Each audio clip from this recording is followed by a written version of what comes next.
Welcome to my YouTube channel again. I think it's been a while since I've done a YouTube video, so I think this video will be those videos that will help you to get me to get you to know me better. Because on my previous videos, I've watched my previous videos.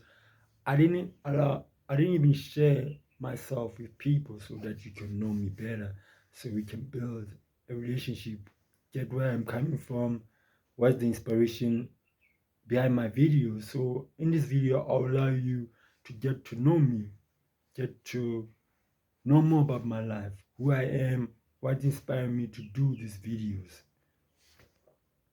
Okay, so how long has it been exactly since you've last shot or uploaded a video? Apparently, it's been 3 years. I think the last time I did a YouTube video was 3 years ago, and I was very, very motivated back then. I was very, very inspired to succeed in public speaking and to be the best public speaker in the world. And yeah. Okay, so what happened that made you to lose your motivation and lose the zeal to speak to the audiences, speak to people, and share your journey? I don't think I really lost the zeal for just public speaking or to speak to people. I think I lost the zeal to live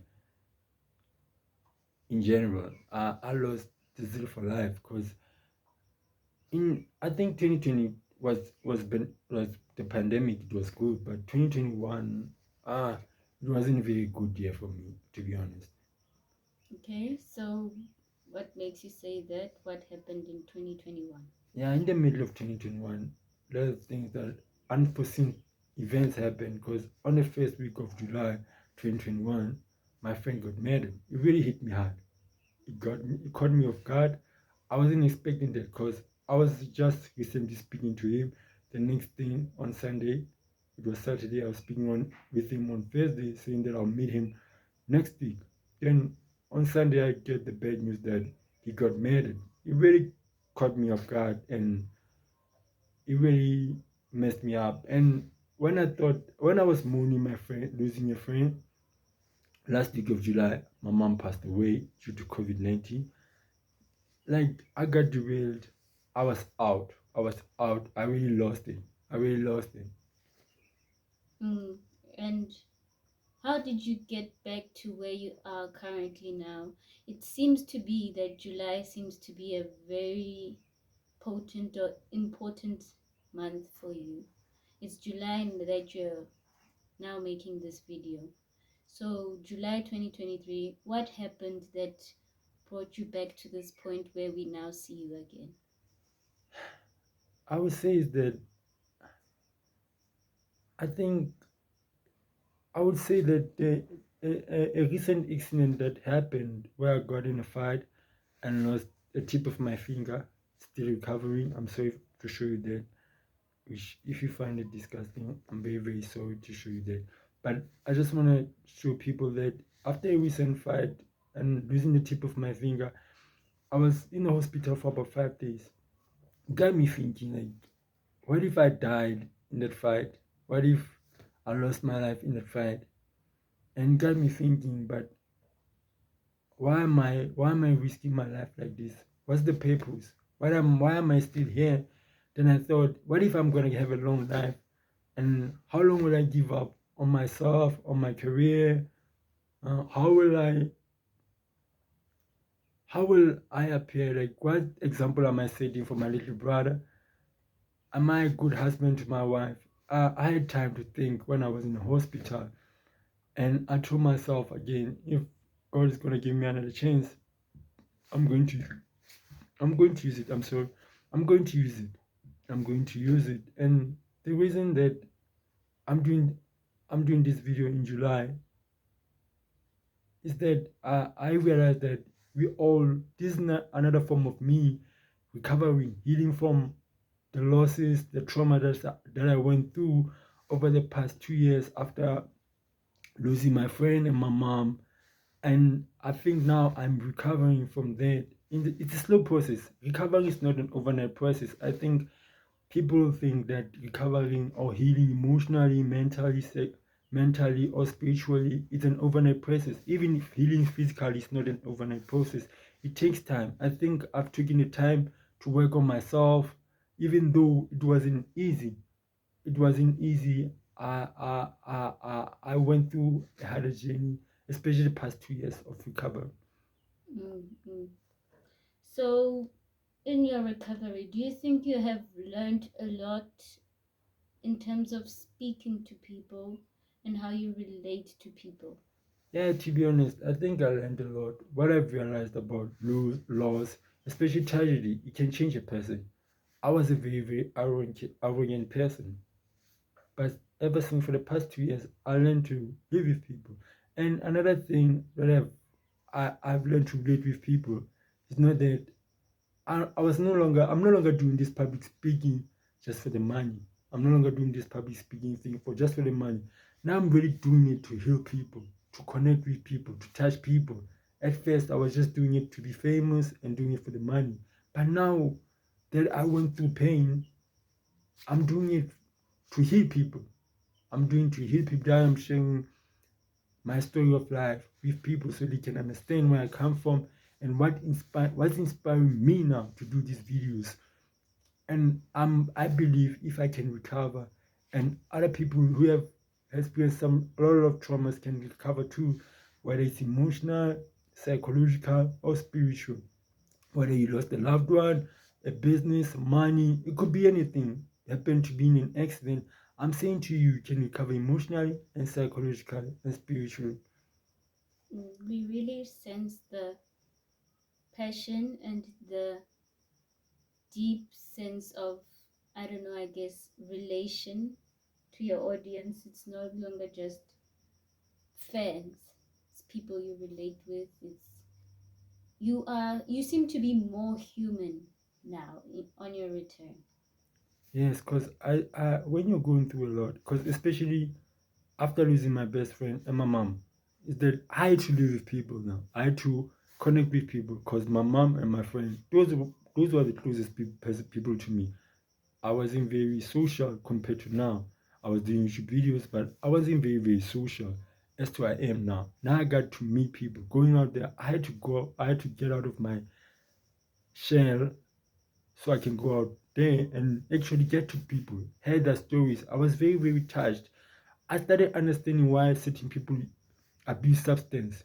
I started understanding now why people make certain choices, why they become drug addicts. But that doesn't mean. And what I've realized in that process, I also started abusing alcohol. And after alcohol, I became a drug addict. And I realized that drugs or whatever substance, well, it's just an escape. It's not a solution. I'm not trying to act better. I'm also recovering from drug addiction. I'm also recovering. I'm also recovering. I'm not trying to act better. I'm just saying that it's not a solution. You can heal. Everybody can heal. You can recover from all traumas. You can recover. I'm not saying this. And there are books that really, really helped me. I think The Zero Limit by Dr. Joy Veta. That book is very, very helpful. And The Power of the Subconscious Mind by Dr. Joseph Murphy. Those are books are really helpful in the healing process. Because if you can heal your subconscious mind, you can heal your conscious mind. Hiponopono, that's the great concept of healing. Mm. And I've realized that if I can heal, now I can go back out of the world and heal others. My goal is my devotion is to heal people, not just to motivate them, but to heal their childhood traumas, to heal their losses, because some childhood traumas can really affect us as we grow up and become adults. So, if somebody wanted to say they're in their healing process, they want to begin healing, and there are only three things you could tell them right now.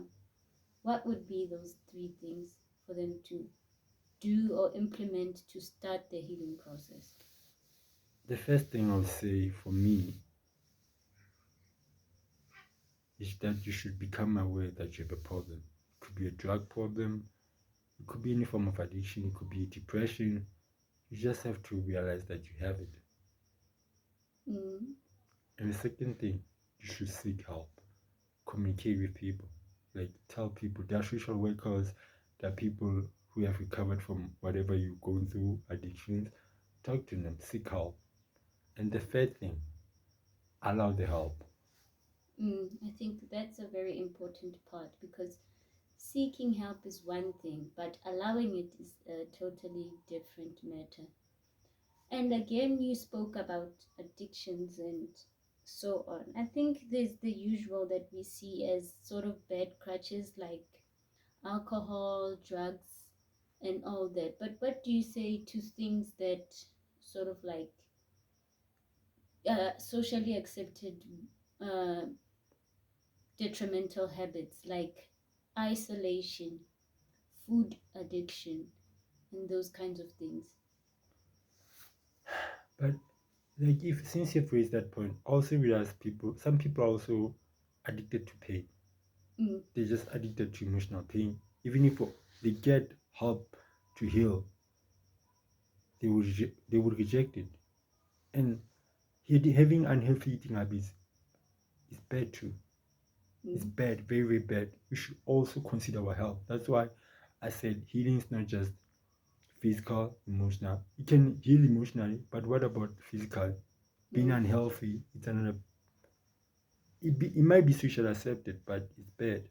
We mm, want you to heal in all aspects, physically, mentally, psychologically, even spiritual. People ignore the spiritual part because through the process of healing, I didn't believe in God, but through the process, I also found God.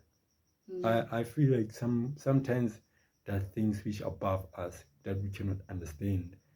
That's why we should leave that mm, to something that's bigger than us. I, I I'm not I'm not in favor. I'm not in any religion. I truly believe in God without any concept of any religion. I just have a relationship with God. You could call it existence, whatever, but I feel like there's something that is above us which we need to have a relationship with. mm. So, in essence, are you saying that not everything that is socially accepted is good for us? Yes, I was telling my friend that it is that if we condemn drugs so much, especially in our societies, especially in the society that I live with, why don't we condemn alcohol so much? Because it also doing major damage in societies. Mm-hmm. Why don't we, why now, even the media is, I don't know, even the media is approving unhealthiness. Like being fat is unhealthy, people, no matter how we put it. Mm, Having healthy eating habits is very, very important, not just, not just for your health, physical mm, health, but also for your mental health. mm, mm-hmm, mm-hmm. Yeah, you touched on some really good points. Any final words for the viewer? Uh, Final words for you is that if I can heal, you can also heal, but it's a process. So Mm, be patient with yourself. But in my next videos, you'll be getting, I'll be sharing how, I'll be sharing all going through the healing process, how you can heal yourself, how we can heal the world. So yeah, thank you for watching this video.